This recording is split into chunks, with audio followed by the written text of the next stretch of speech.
প্রিয় জনগণ, আজকে যে জায়গায় নিয়ে আসলাম বেলতলা আকাশ মেয়ার পার্কে। তো এই জায়গায় কিছু রহস্যময় কিছু দেখা গেছে। যেটা হয়েছে, এক রাতের ভিতরে এক কোণারে একটা পাহাড় জেগে গেছে, পুরোটাই পাথরের পাহাড়।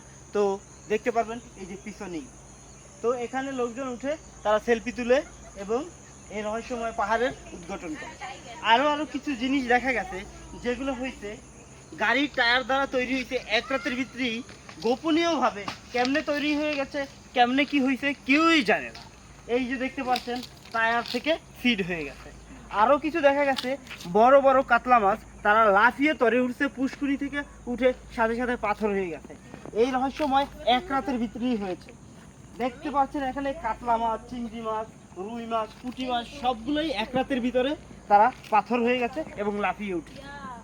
আরও কিছু কিছু জিনিস দেখা গেছে যেগুলো হয়েছে এক রাতের ভিতরেই পুরোটা কমপ্লিট হয়ে গেছে।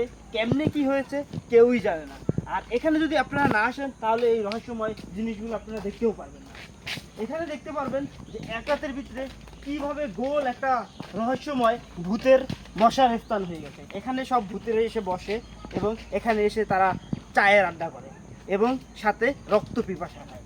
আরও কিছু কিছু জিনিস দেখা গেছে যেগুলো ওই কোনায় আছে। রহস্যময় কিছু পাথরের গাছ হয়ে গেছে, যে গাছগুলা সব সময় অনেক আলো বাতাস ছড়াতো, সেই গাছগুলা অটোমেটিক পাথরে রূপান্তরিত হয়েছে। তো আমরা আরও কিছু দেখাইতেছিলাম। এদিকে এসে সব ভূতেরা বসে এবং গবেষণা করে এখানে কি কি করা যাবে। আর যখন পান ক্ষুধা লাগে, তারা যখন পান খায় তখন এই গাছ থেকে পান খেয়ে, একটা পাতাও নাই দেখেন, পান হিসেবে এই পাতাগুলো তারা ব্যবহার করে।